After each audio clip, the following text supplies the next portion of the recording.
and I'm your host for the empowerment segment, R2C2H2, the artist, also known as Brother Ron, and welcome to the second hour of We All Be Radio. The first hour we had on Sister Jackie Samel, who is the co-architect and founder of Herman's House Project down in New Orleans, who was a close confidant of Brother Herman Wallace, the brother who just passed away recently after only experiencing 3 days of freedom after 41 years of solitary confinement hell in one of the worst prisons on the planet, Angola prison.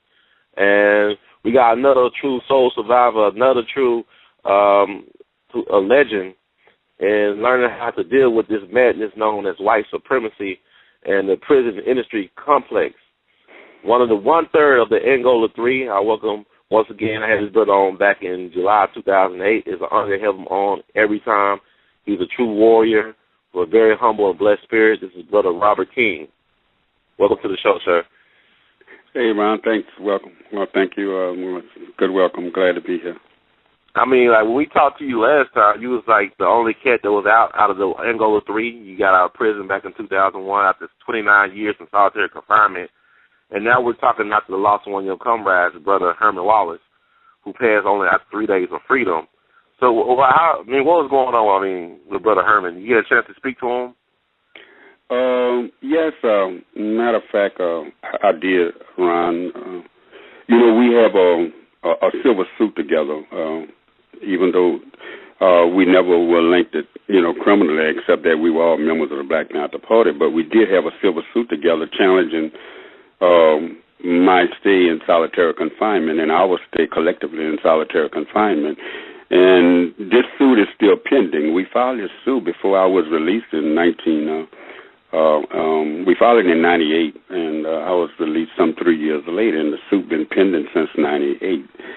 And so, yes, with Herman's condition, after it has been diagnosed that he probably would make his, transition. He probably wouldn't last that long. The lawyers got together, and because we had this, this suit together, they lobbied the judge to allow us to have visit together because we were co-plaintiff. And so, to answer the question, yes, for the 3 months prior to Herman's death, I saw him every month. Matter of fact, the day in which Herman's case was overturned, we were on our way to the visit. I was with the lawyers, and we were on our way to Wade Correction Institute to see Herman for the last time. And then it was there that we got the news that a judge had overturned his conviction.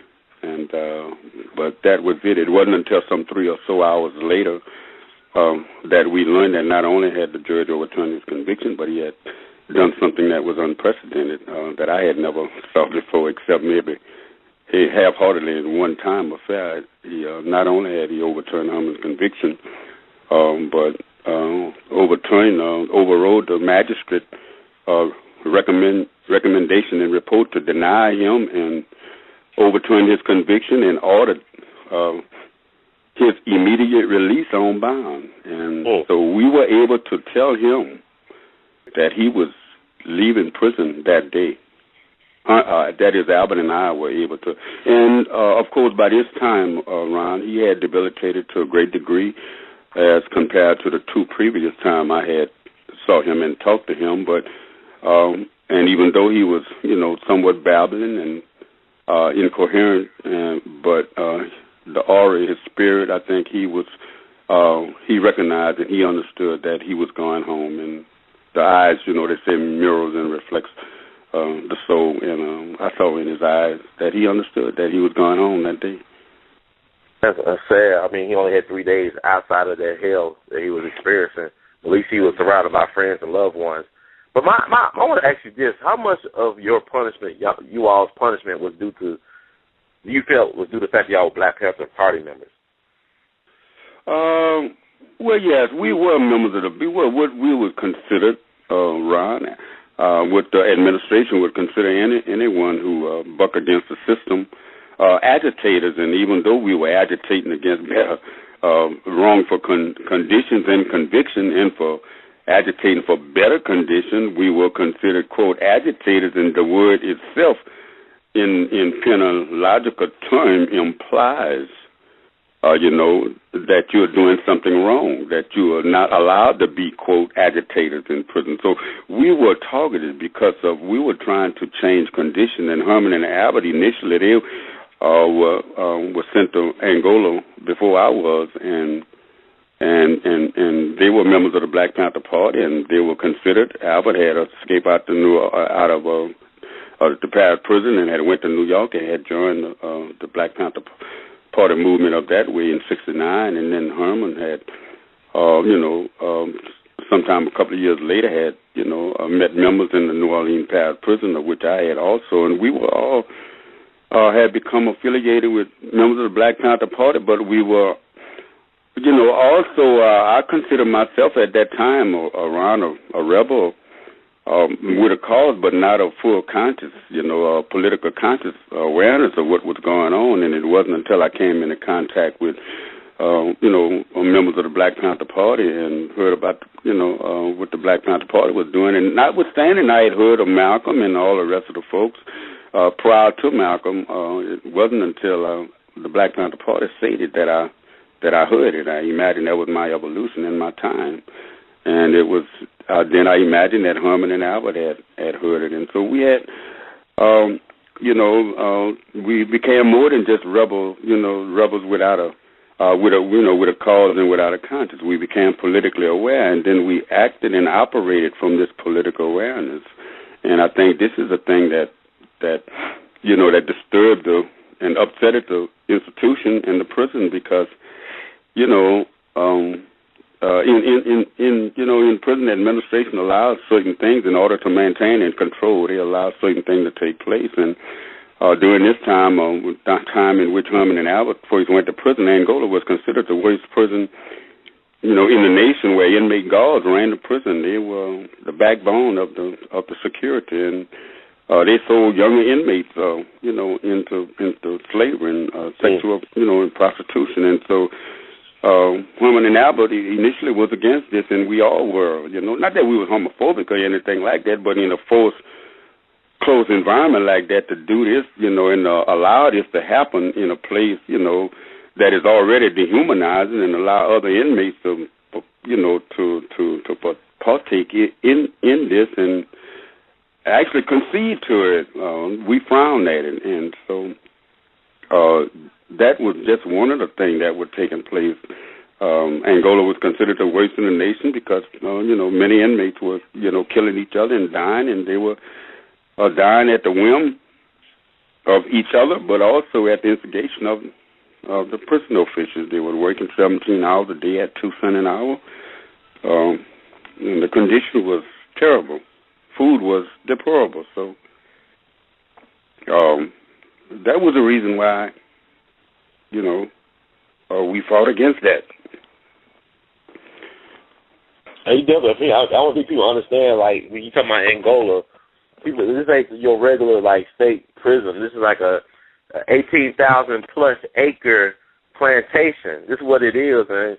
Y'all was growing all types of crops. This is like prison for profit before people understood the power of privatizing prisons. But y'all was growing all types of vegetables and crops, like cotton, I believe, and y'all was raising cattle. You say y'all was working 17 hours on the take 2 cents? Well, yeah, it was a farm. It was a plantation. It was a farm plantation. Mm-hmm. It was a prison-turned plantation because it was, and it had a lot of land. So, and the land was pretty arable. Pretty good soil. Mm-hmm. And it grew cotton, soybean, it grew sugar cane. Chickens. It raised cattle. All of this, and like you say, even before the privatization of prison enterprises became popular, it was already popular in Louisiana because Louisiana furnished, not at that time. Now it furnishes the other 11 or 12 prisons that it has in Louisiana, but at that time they had only maybe 2 prisons, which was a reformatory and then another younger prison called DeQuincy, Louisiana. And the rest of the food went to the people who were considered free people, the people who were lorded over that plantation.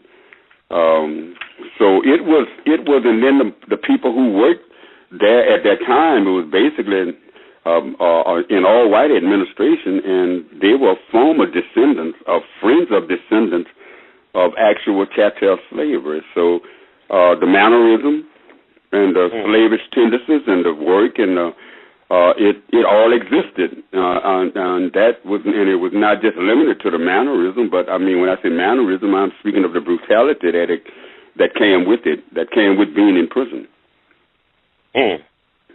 I will read some of these facts I got, I guess, from Jackie Somel's website about Angola. As you say all that, let's get people in the mindset of what's going on with it now. It said he got on here like there is a 1,500 cattle beef herd, which is sold for profit to the open market through prison enterprises. Angola is an 18,000-acre former slave breeding plantation with an annual operation budget of $105 million. So they got a budget of $105 million. They operate their hell. Primary crops, corn, soybeans, cotton, and wheat. Sustaining crops, tomatoes, cabbage, okra, watermelon, onions, beans, and peppers. Let's see. I'm just going to go through here. A new $10 million death row facility was completed in April 2007. It costs an average of $45,000 a year to imprison someone in Rhode Island versus about $13,000 spent in Louisiana. Let me see on here. 2 new chapels have been built on Angola in the last 2 years with profit from the Angola rodeo and prison labor. Oh, man. Okay. Of course. And they got a prison view golf course. It's open to the public inside Angola. 24-hour reservations are required, and tee-off is $20, including cart rental. Wow, that's crazy. You got a golf course at a prison. I mean, like, what's going on? It's like Walmart, a prison. It's like the super Walmart of prisons. Angola. Of course. Yes, and that is exactly what is happening, and those estimates and those things that you're giving, those figures, the money figures, they're most likely conservative estimates. They're like bigger, much bigger profit, or much more money than that. But yes, indeed, all that type of stuff goes on at Angola. It is a money-making project, and don't forget about the telephone, the telephone business. They make millions just off of inmates, making telephone calls, and they have turned that into a money-making business. They got to protect the securities. Now, you used to just, used to be MCI operator, not call, but now they done created another bureaucracy where, if you send money to an inmate, they have an inmate listed online. You go online and just pull the name of the inmates up in the institution he or she is in, and then you could send money online, and they take a percentage of it. Yeah, I know that. I experienced it with my cousin, man. I don't understand. They punishing the families. Like, I thought, the ideal was prisons be rehabilitation facilities. But they punishing everybody. How can you rehab somebody when you take away their humanity? Like they did with you all. I mean, putting y'all in solitary confinement for decades. And 23-hour lockdown, 6-foot by 9-foot cell for 23 hours lockdown for decades. I just think this is crazy. What do you feel like that this system can ever be abolished? I mean, it's like politics. Once you put money into it, can you really get rid of it? Once there's money involved. The concept in a prison, it was, it has, evolved over the years, but it was built to dehumanize. And so if a prison, was really built to dehumanize, you don't expect, you probably couldn't expect anything but, if that's what prison was about. The concept of prison was to initially, solitary confinement, that is, it was initially, I guess the concept was for punishment for a period of time. Which that there was some probably room for, rehabilitative qualities, but over the years it has transformed into a total vengeance, and there's no room for rehabilitation, and it becomes total punishment, and so it become a place to dehumanize, and so this is all that you can get from a place, that is built, to not humanize but to dehumanize, and so the only thing, is almost like, getting only thing that can produce a bad fruit is another bad fruit, and it's almost like the replication of bad fruit, and on, because it was built out of a fruit that was flawed. A system that was flawed, and so anything that stemmed from it is going to be flawed, and it can only take on a life of its own, and usually in cases like this where one, man in humanity against man is something that is prevalent in society, it takes on a negative aspect, and that's what has happened. How do you feel like people response to the lack of response? It's like, how do you feel about people? Like, are people aware? Like, where you live in there, are they aware of the abuses that went on? Not only in Angola, but with this prison industry complex that we have. Do people understand how this is affecting a lot of people in their community? I think people understand. Many people understand, and many people don't. I think the people lack, knowledge and, education about what is actually going on. And then there is a perpetuation of about a system itself to kind of inure people to this, to desensitize people to what is really going on. So people become desensitized. I remember, Brother Ron, at one time it was a 20-year moratorium on the death penalty, I think from the 60s until the 80s. And I remember in that 20-year period of time, they hadn't executed anybody. And the thought of executing a young man in prison that I know him, because CCR in death row was a guy, I believe his name was Robert Williams. I think he was one of the first one. This brother was, and I said, and I think he was executed. But at that time, because there was an outrage among those, many people who was against and opposed it. But as time went on, they began execution after execution, and it not just became fashionable in Louisiana, but Texas went to doing it with vengeance and so forth. Once they got cleared away, people became desensitized to execution or putting people to death or the state killing people. And it's the same way it is with prison. At one time, 5 years, if a person got 5 years in prison, back in the 50s, I mean, it was a lifetime. If a person got 10 years, oh my God, it was something unheard of.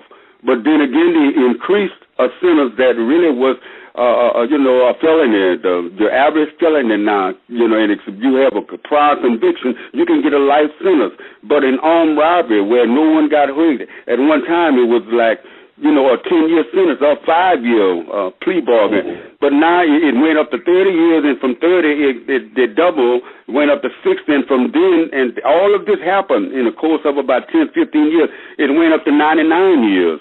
And now if you have a sentence, you could get, 299 years.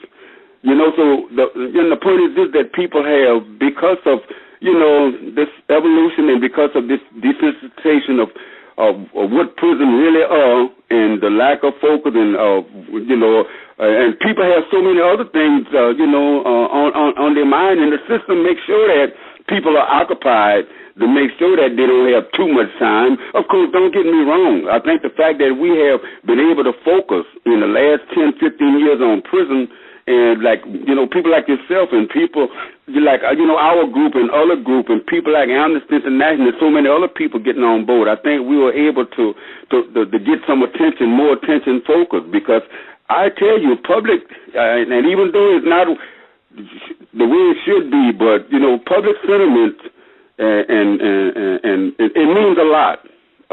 It carries a lot of weight, public sentiment. It can influence the court. It can influence the legal system. It was as a result of, outcry, all of the outcry worldwide, that Herman was released from prison. I mean, judges had done this before, they had, recommended reversal and so forth and so on. It had been recommended in Albert's case, reversal, but it never occurred. That was a vicious outcry, in order for them to do what they did. And not that it was justice, granted as a result of that. But the point is this, that is, we found consolation, and I'm sure Herman did too, found consolation in the fact that we fought till the bitter end, and in the final analysis, in spite of the fact it was a bittersweet, conclusion, he won in a sense,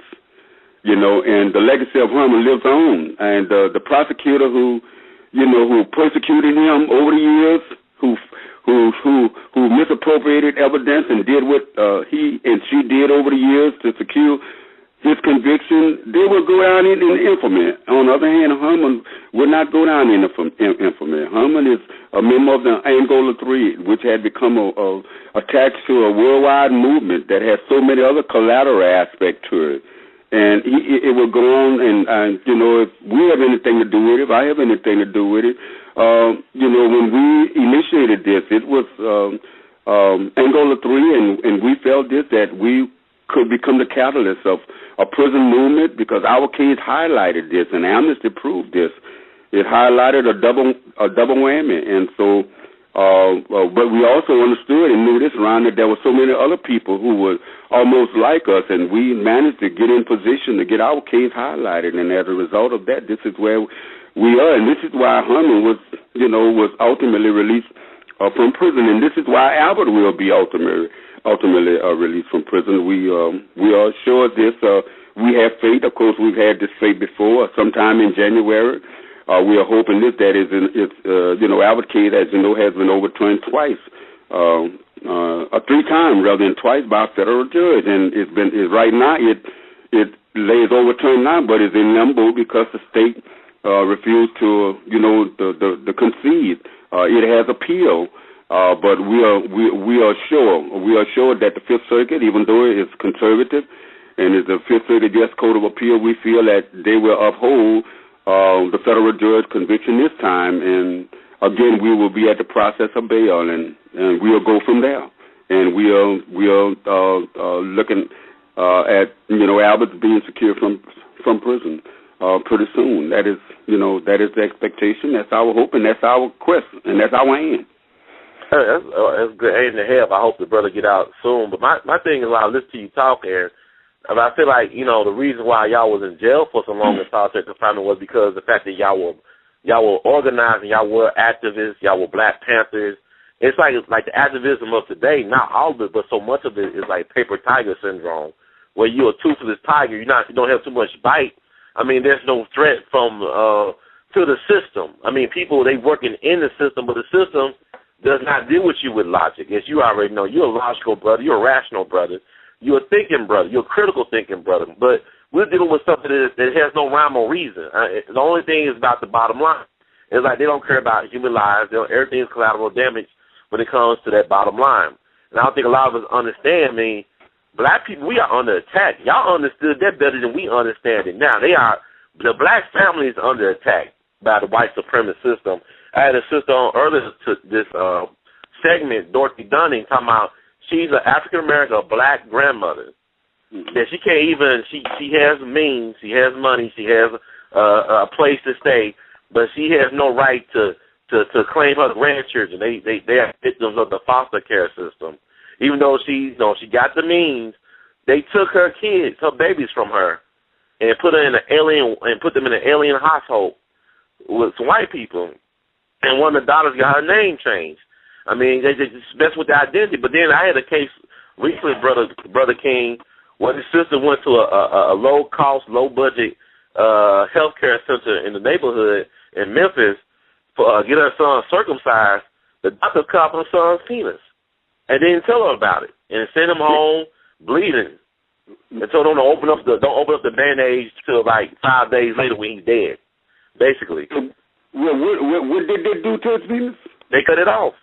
He supposed to get a circumcision. Wow. It's like it only takes 30 minutes, no more than 30 minutes. It took them 3 hours in the operating room, and they told her basically, hey, everything's fine. Let's take him home. Don't mess with the bandage around his penis. Then her sister took out his diaper and saw all this blood everywhere. He was crying. He never stopped crying, even when they left the hospital or the clinic. So they cut her son's penis off. I mean, this is the same. I mean, this is a system where they cut out black manhood. This is the same system that try to emasculate us. Yeah, it's right, because look, y'all trying to stand up against prison rape, right? You trying to, we got to protect manhood. And I keep on thinking to myself, because around the same time y'all got into the trouble y'all got into with the system.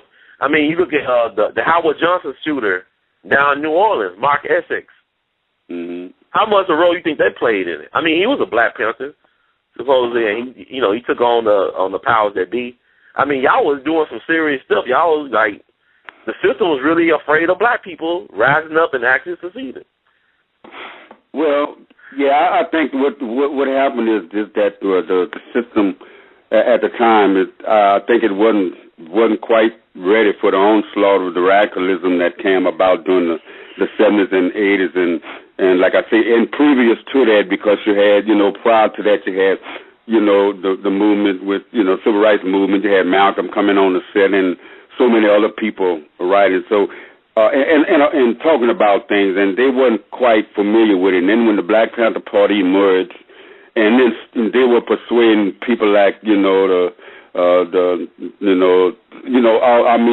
student, like I said, the Wellermen, and a lot of other white nationalist group, and they were influencing a lot of people and getting a lot of people on board. And the system really wasn't ready for that particular onslaught. And so, the system did some things. We got the attention of the system at that time.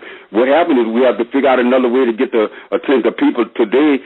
Have to figure out a way to get the attention of the system, and in the same light that we got it, during the late 60s and early 70s, because we did get the attention of the system. And like I said, they were not prepared to deal with it, and they made a lot of concession. And even though some of these concessions, they eventually, because when you make concession like that, you just only concede for a while until you get your stuff together, and then you go back to doing the same thing, and that's what happened.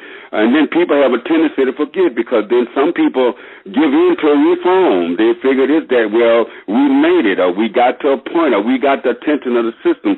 But the struggle goes on, Brother Ron. It goes, on and on. And I don't think we can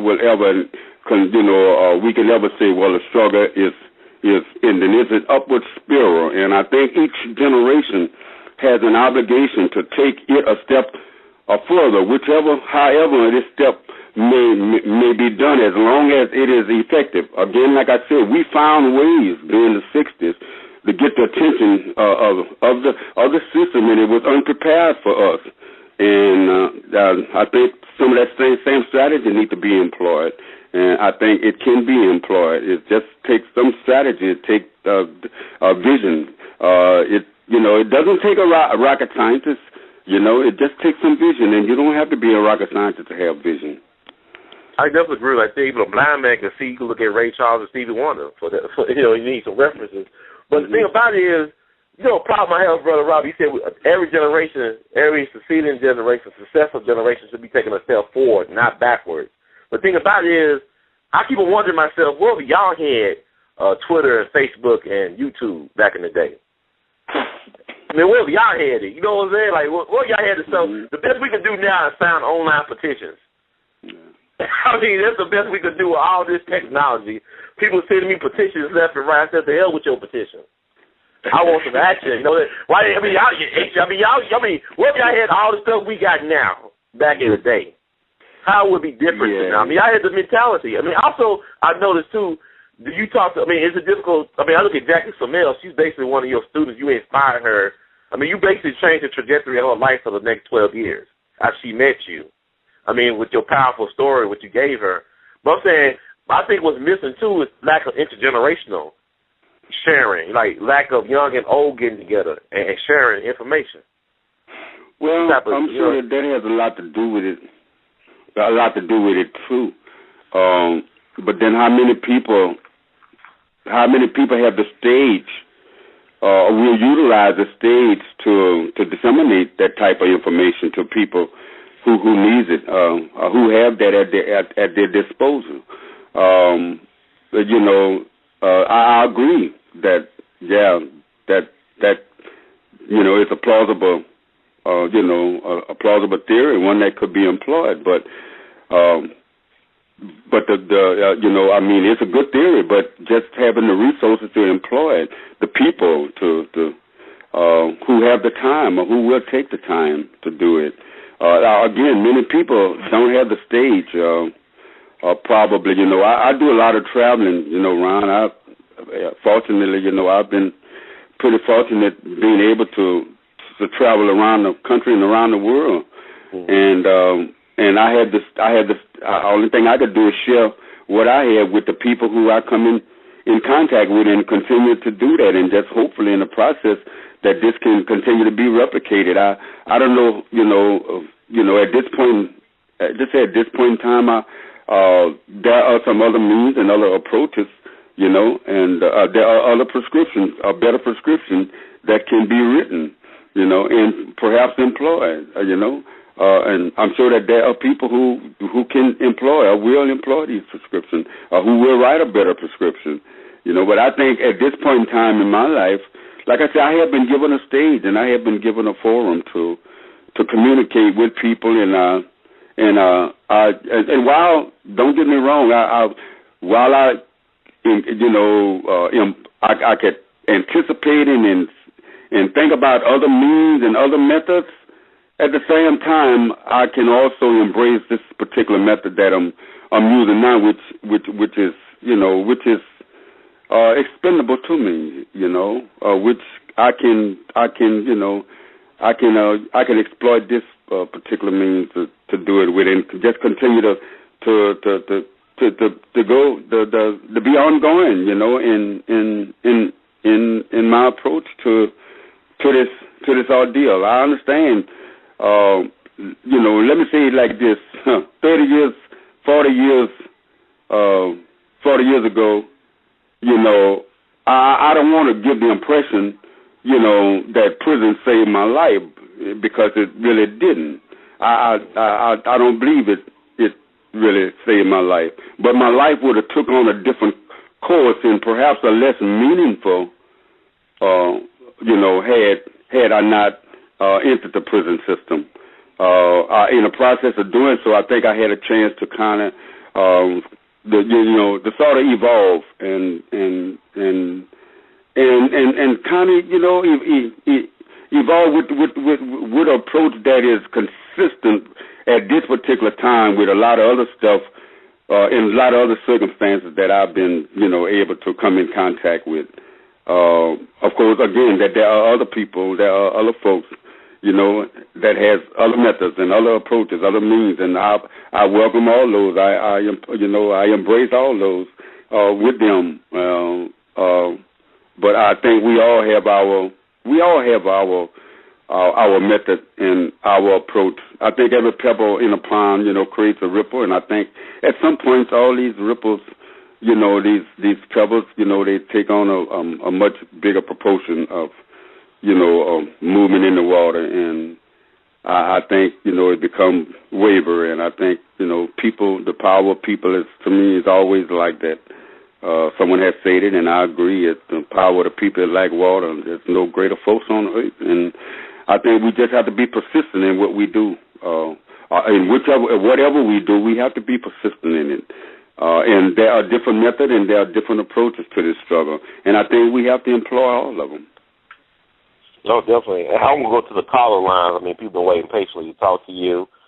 Got one caller, area code 860. You on the air? Welcome to We All Be. Yes, how y'all doing? How you doing, man? Thanks for waiting so patiently, man. It's good to have you on. What's your name? Brother Eric. Hey, Brother Eric, welcome to We All Be. You have a question or comment you'd like to make?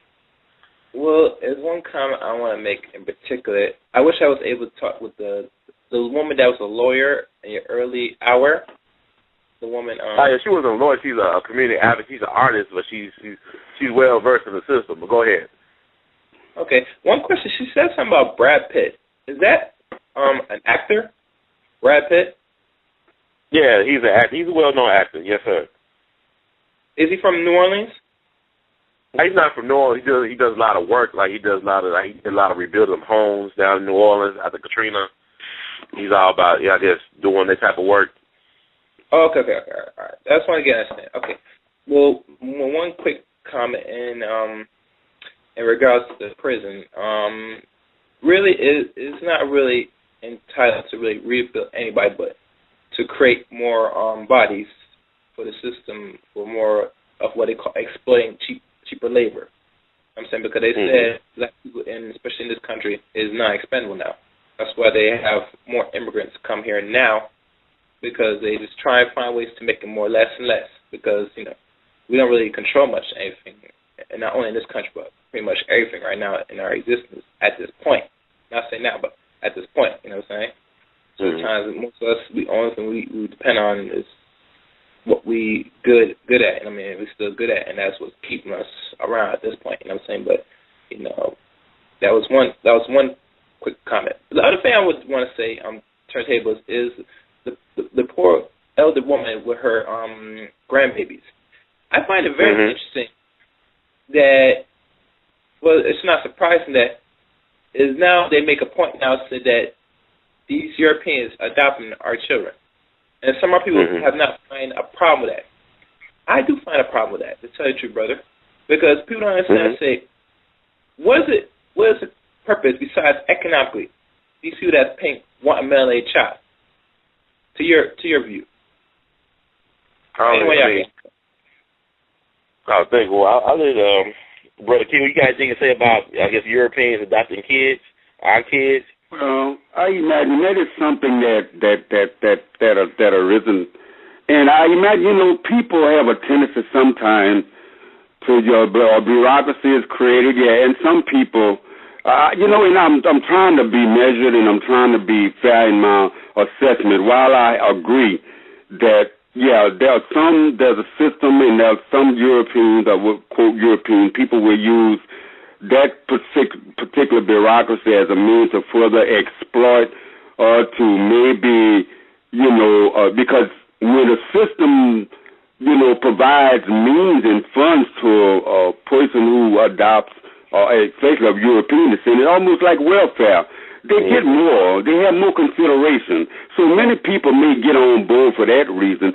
Some may have legitimate reason for doing it. It just may be out of compassionate. I wouldn't want to believe that 100% of European people who adopt, you know, African or American child or some other,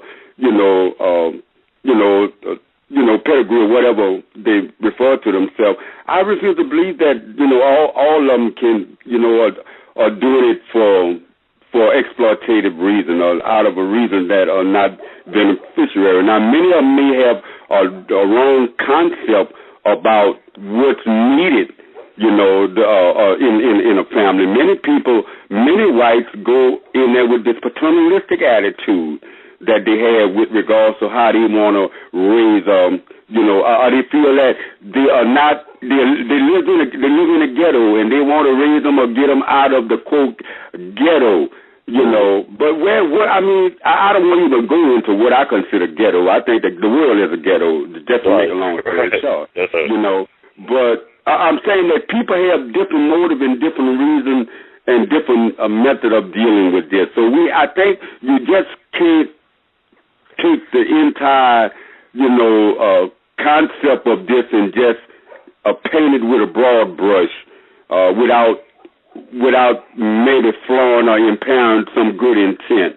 And if more than one person with a good intent, that sometimes that in itself is enough to balance the scale of in a total scheme of things.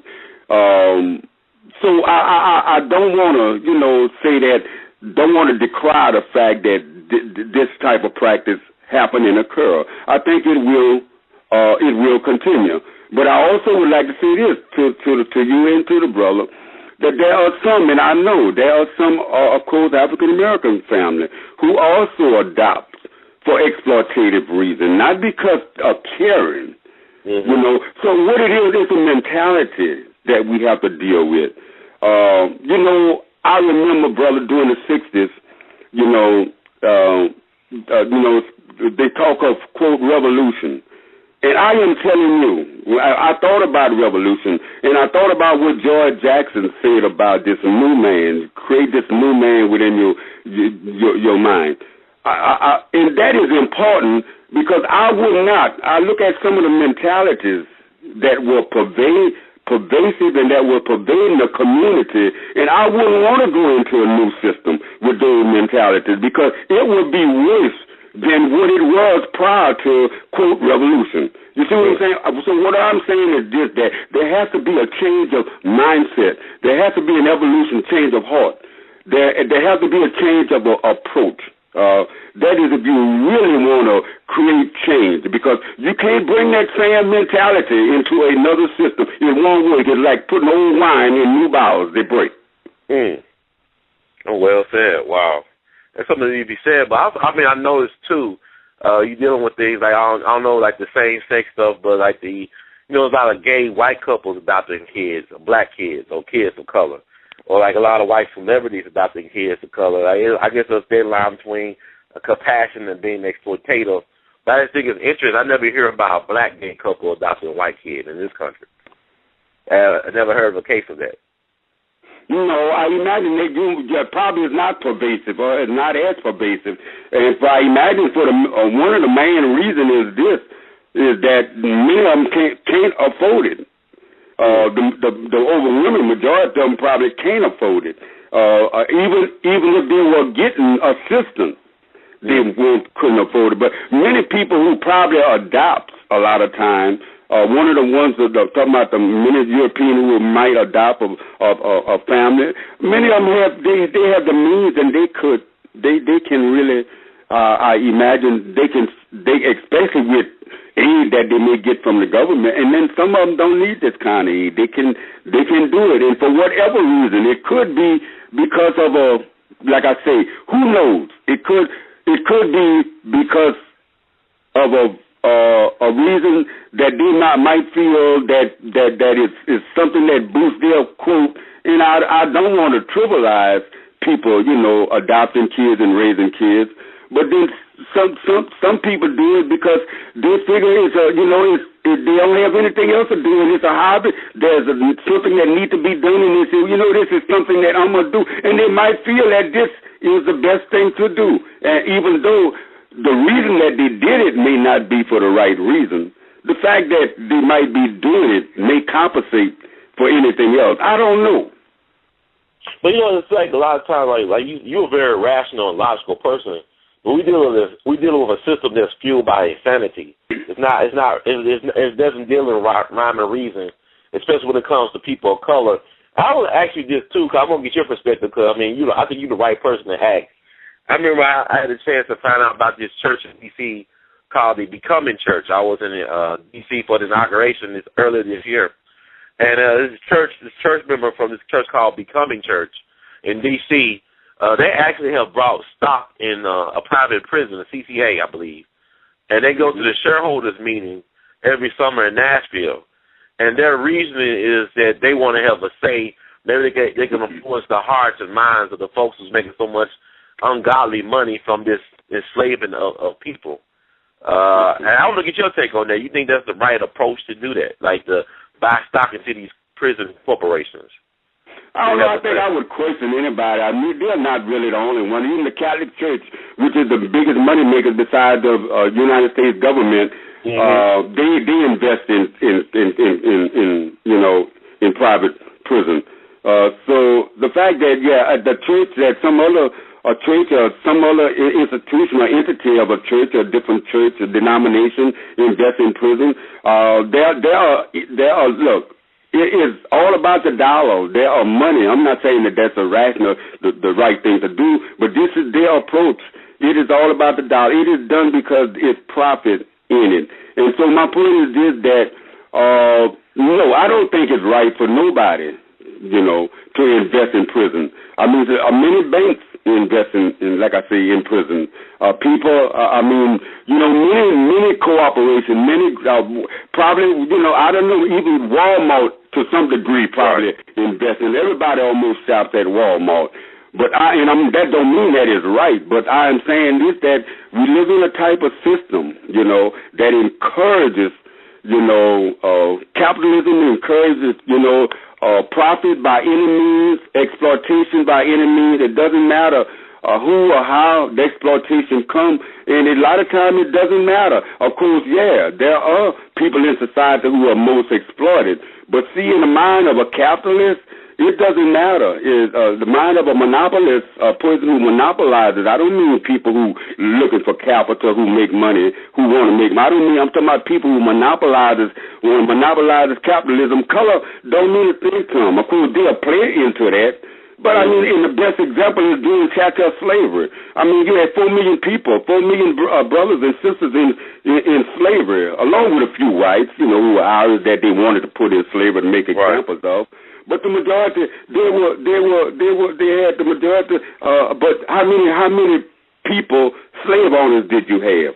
You had like 12, 13 million whites during that time, during the height of slavery. But you only had maybe 150,000 of them on slaves, of the 4 million slaves. And the point is this, that they would have, if they couldn't do it to the Native American, and they wasn't going to enslave white because the Constitution outlawed it, after indentured servitude and all the rest of that stuff. So, but blacks, it was in the Constitution that they would be slaves. So, and this is what happened. But believe me, if it would have been written by the capitalists, or the ones who really wanted capital, they would enslave others too. Take my word for it. And, racism, I think, in my opinion, brother, I think it's a learned reflex. I don't think people are born racist. I think anything that is learned can be unlearned. I think the perpetuation of slavery and racism, it was more systemic than it was organization-wise. Of course, you had Klansmen, you had other organizations, but the system itself was based upon racism.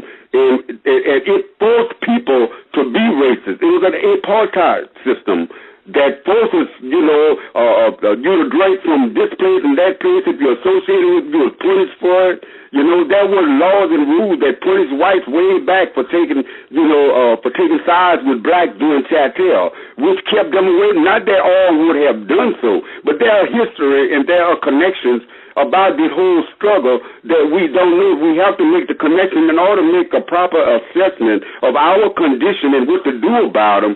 We have to know certain things. We have to make a rational assessment, and we do have to know the facts, in order to come up with the right decision in order to deal with this.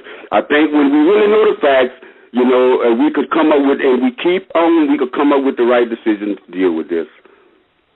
I mean, you definitely on point. I keep on thinking about what you said, George Jackson talking about the new man. If you want to have a revolution, you have a new way of seeing yourself. And I keep on thinking to myself that the choices that we make on a day-to-day basis, I mean, a lot of us, like we on a movie that came out called 12 Years a Slave, a lot of us have been slaves since birth, actually. We're going to be saying, we're still slaves. I keep on thinking to myself, Brother King, talking is so inspiring, and it makes so much sense to me. That free market cannot exist without free labor. You cannot have capitalism without slavery. There's point blank. America would never be what it's become without not paying people. You look at Walmart, you look at Angola, look at the private prison complex where you would make people slaves for pennies on the dollar, literally pennies, if anything at all. But yet these same companies even hire you all. I mean, you come out of prison, you put these companies in prison. They're making all this ungodful money off of you all, and then you try to make a new life for yourself out of prison. These same corporations won't even give you a time of day to hire you, let alone pay you correctly. And I keep on thinking to myself that every day somebody go to Walmart, you're making a choice to be a slave. Every day you go to McDonald's, you're making a choice to be a slave. Every day you go to a corporation, these multinational, all these corporations that you try to follow their paper trail, it becomes so complex. And then it all ends up to, like, enslaving you, whether it be like the fact that they won't provide health care, they approve food that kills you. They approve things that kill you that you eat, but they won't approve health care. They tell you that you should get a job, but they won't pay you enough to make a living, to take care of yourself or your family. So, I mean, this is a game that we're playing. This is a game, and I want to know how. It got to be frustrating for somebody like you who really believe in the revolution, who really practice those principles, who really sacrifice a lot in order to gain. It seems like so little in this paradigm that we're living in. And to see that, I mean, when you was in the, like I said, back in the 70s and 60s, y'all was on point. Y'all had a certain type of mentality, but you fast forward now, a lot of us sold out for trinkets, for shiny things. And everything that glitters ain't gold, and gold ain't worth a damn either. You know what I'm saying? So, like, I mean, is that, like, any level of frustration? Like, you know, you look at now versus what y'all was doing? You know, I thought about it over the years, but I also thought about human, you know, the human aspect of it. You know, I think, you know, being a revolutionary entails a lot, you know, and in my opinion, I think it's just what it is. You evolve into this. So what you do, you also evolve into understanding, you know, the evolution of human intellect. Mm-hmm. You know, how, you know, you have to understand something of the human intellect. You have to understand the mannerism. You have to understand human nature in order to understand how humans react to certain stimulus. It's simple as that. I mean, some stimulus, people become destimulated by certain other stimuli that come into play.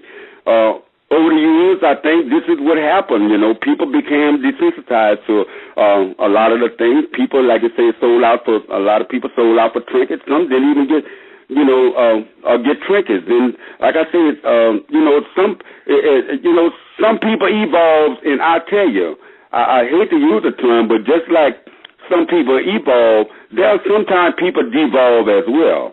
Mm-hmm. You know, there's such thing as devolution, just like there's evolution.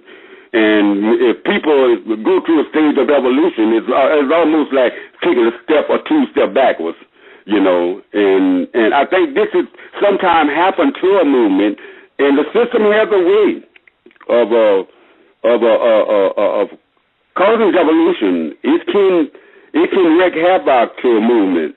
And people have to be mindful of this, but they also have to be determined that change is something that's constant. It is not something that is that you know, that's abrupt and it happened. It is ongoing.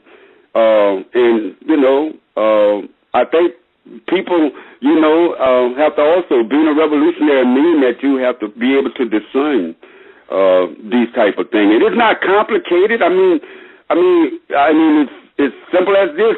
If you have this mindset of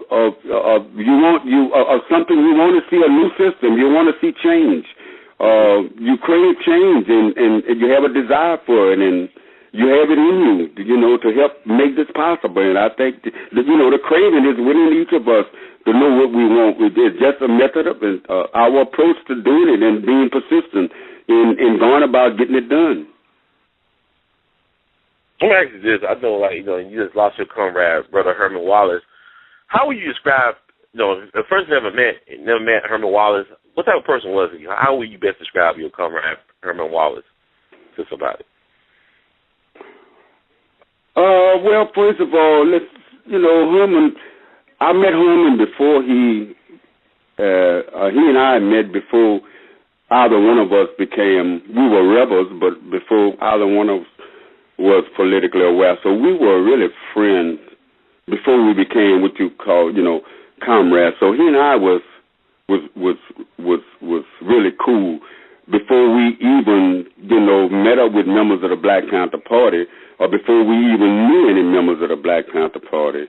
Of course, we didn't hang out in the street, and we always, whenever we met in prison. But anyway, it was over the years of my probably being around Herman as a comrade that developed, you know, having like minds and having the struggle in prison and being held in the same type of environment for a period of time. You know, we had some common ground, besides the fact that we were friends. You know, like I said, we were comrades, and that means I think that's double friends, if you want to put it that way. Friends in itself is good enough, but if you're a comrade, then that means, and friends, that means you're a double friend. So Herman, I must say this: Herman was a human being. He was you know, and he was he loved freedom. He was a person who wanted change. He wanted things better for himself and was willing to extend himself to make things better for other people. And so, you know, so for that reason, you know, Herman he had this philanthropic, type of attitude and the spirit. And he also, he embodied that, you know, the revolutionary spirit of a person who wanted to see change, you know. And I think he also understood, you know, the fact that he himself was, you know, he was an individual, and we were all undergoing changes. So, but I saw Herman, you know, I saw the aura of Herman, you know. I saw Herman evolve, you know, in the last few months that I saw him. I saw some change about Herman that, in spite of Herman, I think I saw a side of Herman that I hadn't seen in all the years that I knew him. I saw a fire and a light in him, and an energy in him when he was sick that I hadn't seen before. And this energy made me know one thing, that Herman had evolved. And what did people know about your other comrade, Brother Albert Woodfox, who's still in the belly of the beast? I mean, 40-plus years in solitary confinement, still catching hell. What would you need to know about him? Well, I knew Albert before I met Herman. You know, and of course we never were friends in the street, and we always met in jail or somewhere. But I knew him, and he and I really became closer than, like I said, almost like brothers, like family. Not that Herman and I was not family, because we all, so to speak, were family. But I think Albert, for some reason, he was like a younger brother to me, and I liked that Albert's spirit. He had his spirit was pretty fiery, and it was a pretty attractive. At least some people found it not attractive and repulsive, but I found his spirit attractive, and because he exhibited a strength that belied his. If you looked at him, you would think that he was frail, but there wasn't anything. Isn't anything frail about him. He's resolute, and he's, you know, he has the ability to spring back, and he's strong, and he's, like I say, he's resolute, and he is determined. So I think, and he has, like he say, you know, they may kill him, bend him, whatever, you know, but they'll never break him. And it hasn't happened in all these years, and it's not going to happen. And I do believe this, like I said before, and I reiterate, I do believe that Albert will be getting out of prison. I think he will be getting out pretty soon. Well, I hope and pray that that's the case. He get, you know, not only did he get out, that he has some years to enjoy his freedom. But I'm asking you this: how many people in the U.S. prison system, when you say our political prisoners, what's the percentage you would say? Well, I don't know. The alumni, the Black Panther Party alumni, I think it's much more than that, but it has. I think I mentioned about, if I look at the list correctly, about 40 or so. But I think this, that, and I extend this. Political prisoners, if we're not political prisoners, if people who are in prison are not political prisoners, then they are political victims, which give them a type of political prisoner status.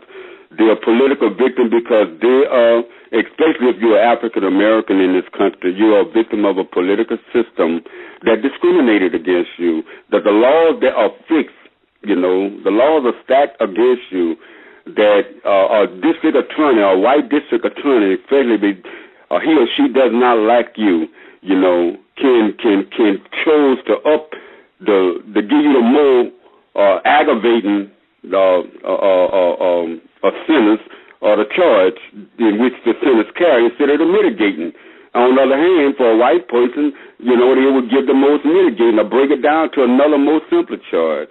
So when you view this, when you view the discriminatory practice in sentencing and all of this, you could say the majority of people in prison, and this also includes whites, but especially black and other brown people and other, you know, they are political victim of assault because they are political victim of a system that discriminates and that has discrimination, you know, is built into the system itself. The system is built to discriminate. And for that reason, it can be challenged, maybe not on legal grounds, but on moral grounds. And because at one time, slavery couldn't be challenged at one time on legal ground, but it wasn't until it was challenged on moral ground, and it wasn't until people showed how morally outraged they were with slavery that slavery changed. And I do believe this, that we equate prisons, you know, with slavery, then, and we see that being something moral, and we put the political,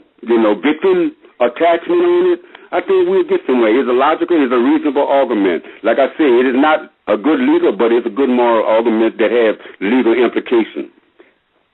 Wow, that's well said. And what's the best way for us to support you? I know that you wrote a book, your autobiography, From the Bottom of the Heat, and also that you are a producer of the famous Freelings. I'm saying it right? Yeah, Freelings. I call them Freelings. It's just like pralines. You know, I call them Freelings because I was free. It was actually a lady coined that phrase in California. She mentioned that I was free. I was looking for a name. But, yeah, I mean, of course, I'm online. It's King's www.kingfreelings. People can order online when most of the time I still have time to make them. And the book is put out by PM Press, you know, and folks can go online and order the book anytime they get ready, or just go online and read it. Some folks have gotten online, and there has been an updated, you know, it's the paperback. The hardback was the first, and now we're into the paperback, and they can get it from PM Press. Yeah, I want to ask you this before I go on. Just, you know, to support Angola 3. Albert case is coming up January the 7th, I think. We have this hearing. Amnesty International is on board. Again, they're gearing up to continue. They have called for Albert's release based on, you know, information, and very seldom this has ever been done on the fact that not only is, you know, has he been kept in solitary all these years, but there are indications that he and Herman was innocent, and so they're gearing up to be on board and to get some things done.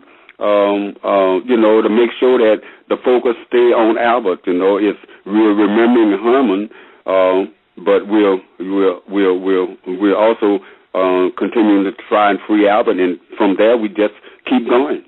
It sounds beautiful. And also, Britt Miller, his widow, she also is in agreement with them being innocent, with you all being innocent, correct? Yes. Well, the lady knew that I wasn't even, you know, the fact that I wasn't even in prison at the time, and they had me on the investigation for something, that gave her all the reason in the world to know that she got joked around. But yes, yeah, his widow actually, you know, believed this, that, you know, and she herself feel that she got jousted around by the state. Her husband was killed, and wasn't a lot done in order to not only find out, you know, who were the perpetrators, but the fact that he was killed, and the state was not liable for his death at all, and she was just left out in the cold. She was a pawn that they used. The fact that her husband was this, you know, man that was killed by so-called militant and the, you know, people whom they falsely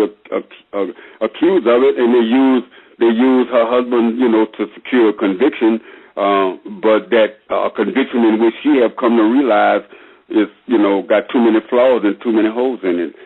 It was a faulty conviction, and she feels this way, and she felt that not only her husband was used, but she was used in the ensuing years to continue the perpetuation of that lie. And so she is angry for that reason, and rightly so.